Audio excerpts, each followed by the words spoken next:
Do the things people do or say tend to frustrate you? Do you sometimes get annoyed by what people do or say so much that you don't like being around them? Do you just want them to change their behavior so that you're more comfortable and feel better? Let's get into it.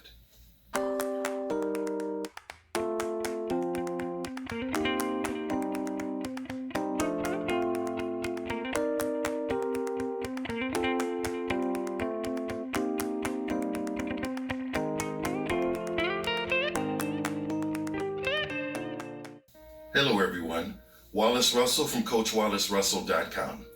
Sometimes when you want a child to do something, you tell them a story. Not a lie necessarily, but a way of looking at things that encourages them to act in the way you want them to act. Sometimes we do it to our coworkers, our friends, our family, or even our spouses. Some of us are quite good at it. We can frame a situation in a way that others are encouraged to act. This is especially effective when they feel like it was their idea or even their own choice. Some of us are quite proud of how well we persuade others.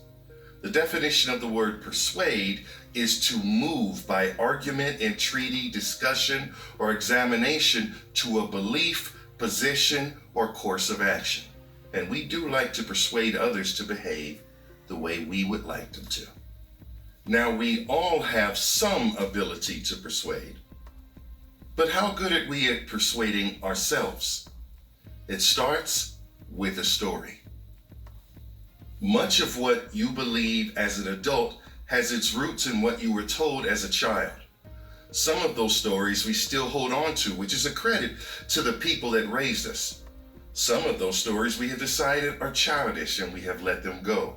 Santa Claus, life being fair, and the golden rule. How we experience life is usually based on the hundreds of stories we were told and those we tell ourselves. Sometimes we believe in the stories so much that they become our truth, and we do not allow ourselves to be persuaded otherwise. Because these are stories, not necessarily the truth, we can change them if we so desire. Now, why might we change a story about how we see the world? Well, when people don't behave the way we want them to, how we want them to behave is based on a story we have accepted or created that shows their behavior is wrong. When people don't apologize, we may not like that, and we may want them to change, because that's a story that we have that apology should be something they should do. When people don't tell the truth, now granted, people should probably tell the truth, but they have a choice. You don't have to. So if people don't behave the way you think they should, you might vilify them or make them wrong, but it's really based on your story about what is right or how everyone else should behave. When people aren't nice, and there are a lot of things that fall under that. There's rude words, rude sounds, rude activities. We don't like that. And we would like them to be nicer, but they don't have to. But if we need them to be nicer and we're frustrated, then maybe we could change the story. Now let me say this. There is nothing wrong with your stories. There's nothing wrong with how you see the world, right? You get to choose that. You are free to make that work for yourself without judgment. But if you're angry or frustrated or in some way suffering because people don't behave the way they should, you have put your well-being, your feel-good into the hands of others who don't think like you. And should those people be in charge of your mood and how you feel? Well, if this is your story and you're angry because they don't follow it, then that's just what you've done. You put it into their hands. If you want to stop suffering because people don't behave, you have to change the story. It is your story that made them wrong, and it is your story that is causing you to suffer. Now, how do you go about changing a story in your life? Here's an example. If you're cut off in traffic, you're driving along and someone edges in front of you and you have to veer to stay in the lane, you can see this act in many ways. You can decide that the person that cut you off is a bad person that has offended you, and then you suffer all that negative feelings that go along with that.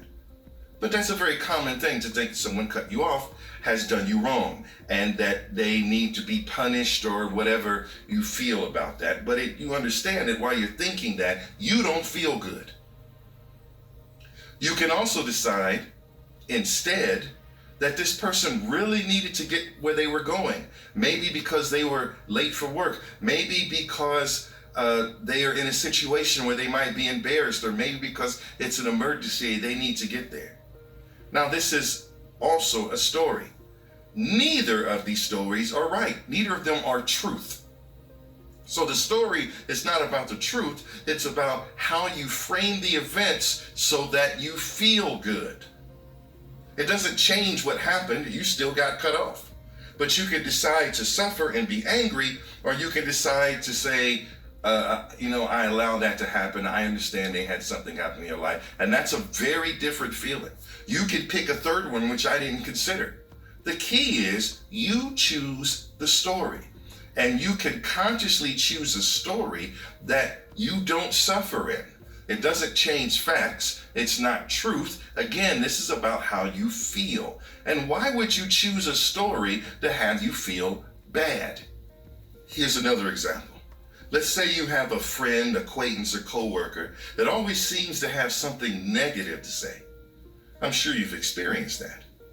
You can tell yourself a story that is, this person is bad and they're jealous and you are irritated every time they come around and you really want them to change their behavior. But what you're not getting is that you don't feel good because of what they're doing. But you can have a different story. You can have a story that says they're feeling inadequate, and seeing your success and your greatness makes them feel less, and they don't know how to deal with that, and that's frustrating for them. So they're just lashing out because of how they feel. Actually, they are suffering. And if you look at it that way, maybe you're not so angry, or maybe you're not suffering. You see maybe that they are, and you can come to them with compassion. There can even be a third story that I didn't consider. The key is, someone said something, you feel a certain way based on your story, and you can change that story so you feel a different way. I'm not telling you that it's okay for people to treat you poorly.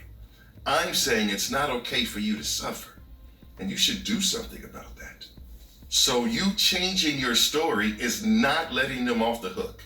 It's not justifying bad behavior. Your story doesn't make people wrong, actually. And you changing your story doesn't make them right. You're just changing the story in your head, the one you hear, the one you work with, so that you have some peace. And I wish you peace. So people are going to do what they are going to do.